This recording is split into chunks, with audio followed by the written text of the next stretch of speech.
Hello everyone, मैं doctor विजय श्रीवास्तव अपने channel के माध्यम से आप सभी का स्वागत करता हूं। हेलो एल्केन्स तथा हेलो एरिन्स के आज के वीडियो में हम कुछ कंपाउंड्स के बारे में जानेंगे जिन्हें हम कहते हैं पॉलीहैलोजन कंपाउंड्स। पॉलीहैलोजन कंपाउंड्स का मतलब ऐसे कंपाउंड्स जिनमें एक से अधिक हैलोजन एटम मौजूद हों। इन कंपाउंड्स की विशेषता क्या है? ये कंपाउंड्स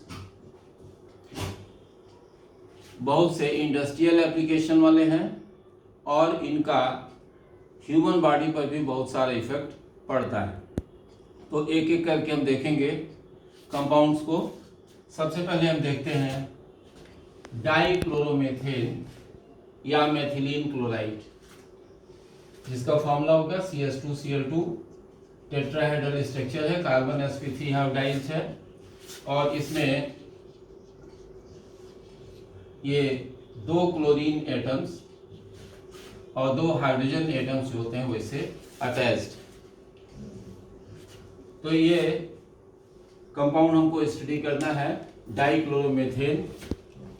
अब इस कंपाउंड में हम जानेंगे क्या, इसकी केमिस्ट्री नहीं जाननी है, कैसे प्रिपरेशन करते हैं इसका ये नहीं जानना हमको, और बहुत सारी फिजिकल प्रॉपर्टीज नहीं जाननी है। हमको जानना है इसका एप्लीकेशन, कहाँ यूज करते हैं। तो सबसे पहले आपको बताएं कि इंडस्ट्रियल एप्लीकेशन यानी औद्योगिक क्षेत्र में इसका प्रयोग बहुत ज़्यादा होता है। तो आप देखिए औद्योगिक क्षेत्र में कहाँ कहाँ प्रयोग करते हैं और किस रूप में प्रयोग करते हैं। सबसे पहले एज ए सॉल्वेंट, विलायक के रूप में इसका प्रयोग किया जाता है। बहुत सारे केमिकल्स को डिसॉल्व करने के लिए जो रॉ मटेरियल्स होते हैं, स्टार्टिंग मटेरियल्स होते हैं, उनको डिसॉल्व करने के लिए सॉल्वेंट के रूप में इसका यूज किया जाता है। उसके बाद से इसका यूज जो होता है वो पेंट रिमूवर के रूप में किया जाता है। किसी सरफेस पर पेंट लगा हो तो उस सरफेस से पेंट को हटाने में इसका यूज किया जाता है। उसके बाद से तीसरा यूज है as a propellant in aerosols. Aerosol ये कोलाइडल सॉल्यूशंस हैं और इनका भी एप्लीकेशन इंडस्ट्री में बहुत ज़्यादा है। जैसे पेंटिंग करना हो तो स्प्रे पेंटिंग जो होती है उसमें लिक्विड पेंट जो होता है वो कंप्रेस्ड एयर की सहायता से स्प्रे होता है, छोटे छोटे ड्रॉपलेट्स के रूप में एरोसॉल्स बनते हैं। उसमें अगर हम डाइक्लोरोमेथेन या मेथिलीन क्लोराइड को मिलाएं जो कि गैस है, तो इसके कारण जब ड्रॉपलेट्स बाहर आते हैं तो कवरिंग जो होती है बहुत अच्छी होती है, यानी जो सरफेस पेंट होगा उस पर पेंटिंग जो होगी वो यूनिफॉर्म होगी।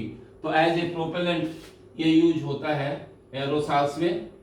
उसके बाद से इसका यूज है, चौथा यूज है प्रोसेस सॉल्वेंट के रूप में ड्रग्स के मैन्युफैक्चर में, यानी as a process solvent in manufacture of drugs. बहुत सारे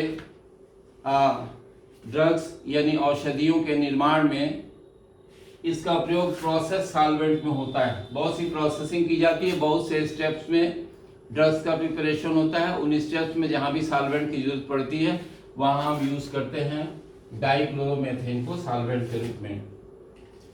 और as a metal cleaning and finishing solvent, यानी मेटल सरफेस को क्लीन करने में और किसी प्रोसेस में अगर फिनिशिंग करनी है तो वहाँ भी सॉल्वेंट के रूप में इसका यूज किया जाता है। तो ये हमने बताया आपको डाइक्लोरोमेथेन के लिए कि डाइक्लोरोमेथेन या मेथिलीन क्लोराइड का इंडस्ट्रियल एप्लीकेशन क्या है।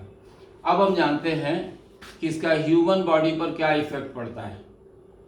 तो ह्यूमन बॉडी के इफेक्ट में आप देखिए कि यह ह्यूमन बॉडी पर यानी मानव शरीर पर बहुत ज़्यादा प्रभाव डालता है।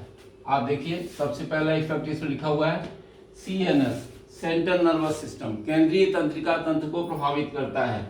हियरिंग, हमारे श्रवणेंद्रियों को प्रभावित करता है। विजन, यानी हमारे देखने की जो इंस्ट्रूमेंट है यानी जो आई है उस पर भी प्रभाव डालता है। अब इनके प्रभाव के बारे में थोड़ा आगे देखेंगे। जैसे लिखा हुआ नंबर 2, डायरेक्ट कंटैक्ट, अगर हम डाइक्लोरोमेथेन के सीधे संपर्क में आते हैं तो क्या होता है, इसमें जो स्किन होती है उसमें बर्निंग सेंसेशन होता है, यानी जलन पैदा होती है, स्किन लगता है कि जल रही है और रेडिश हो जाती है, स्किन पर रेडिश स्पॉट्स हल्के से आने लगते हैं। इसके अलावा अगर आई के कांटेक्ट में आया तो कार्निया, जो कि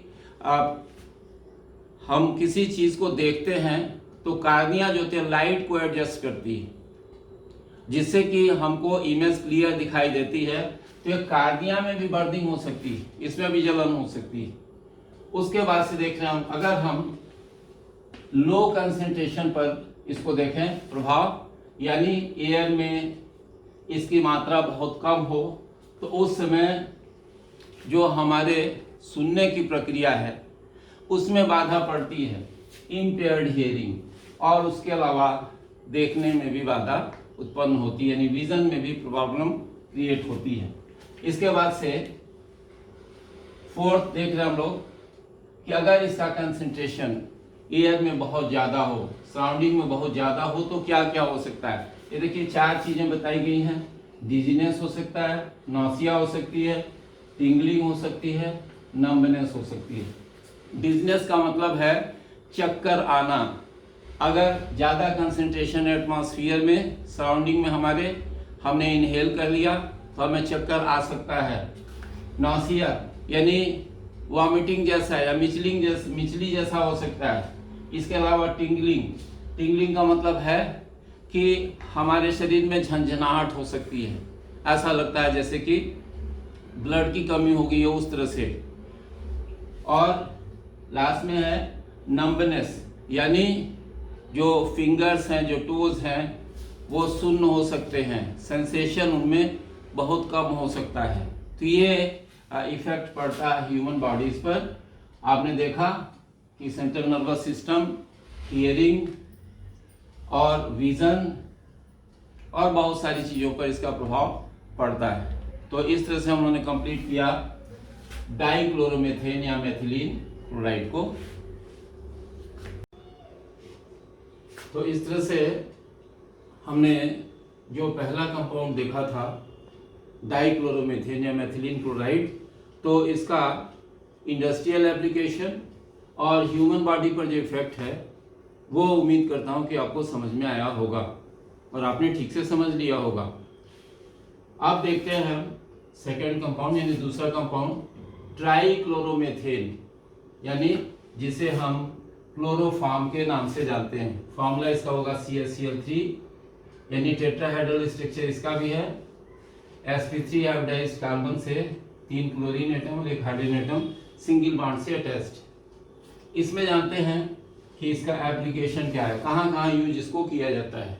तो सबसे पहले या मोस्ट इंपॉर्टेंट एप्लीकेशन इसका है एज ए सॉल्वेंट फॉर, विलायक के रूप में यूज करते हैं। तो किसके किसके लिए यूज करते हैं, पार में लिखा हुआ है फैट्स के लिए, वसा को डिजॉल्व करना हो, एल्केलाइड्स को डिजॉल्व करना हो, आयोडीन को डिजॉल्व करना हो, या और बहुत सारे सब्सटेंसेस को अगर डिजॉल्व करना हो तो क्लोरोफॉर्म एक अच्छे सॉल्वेंट के रूप में फंक्शन करता है या यूज किया जाता है।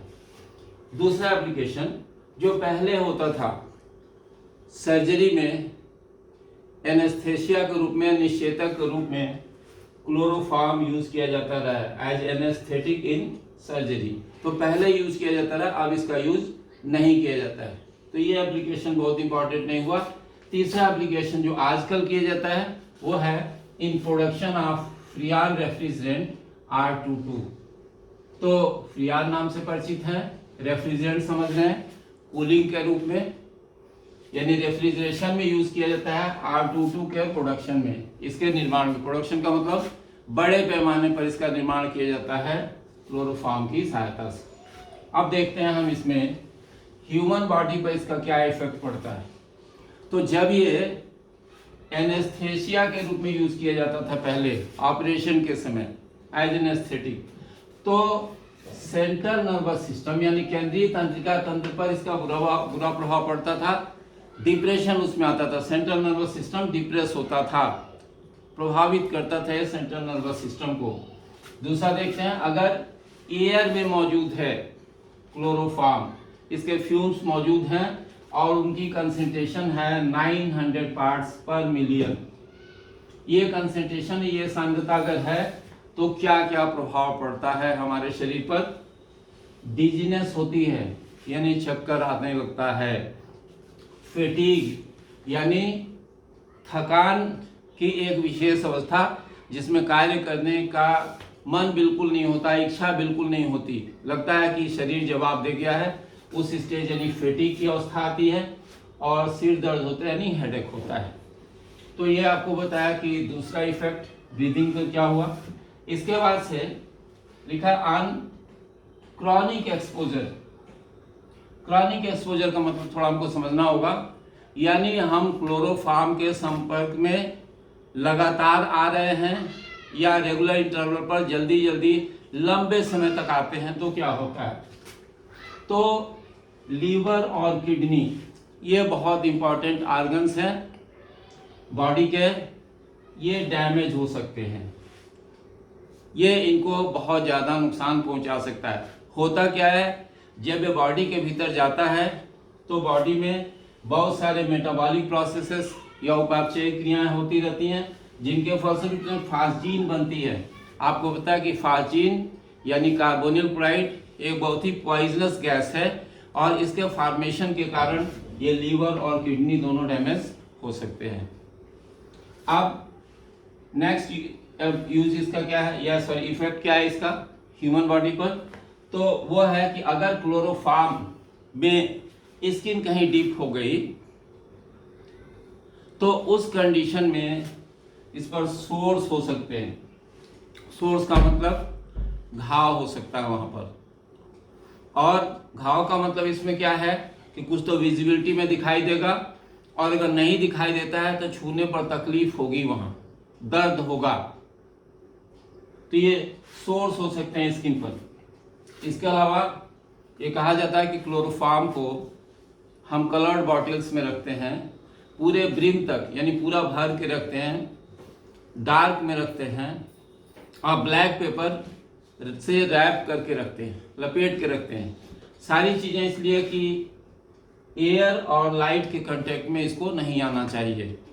अगर ये एयर के कांटेक्ट में आया, थोड़ी सी भी लाइट पड़ी, तो स्लो ऑक्सीडेशन होता है, ऑक्सीडाइज होता है एयर के द्वारा, और ऑक्सीडेशन से ये बहुत ही पॉइजनस गैस बनती है, फास्जीन यानी कार्बोनिल क्लोराइड, और ये कार्बोनिल क्लोराइड होती है हमारे सिस्टम को प्रभावित करती है। तो ये हमने बताया आपको कि ह्यूमन बॉडी पर ट्राइक्लोरोमीथेन यानी क्लोरोफॉर्म का क्या इफेक्ट पड़ता है।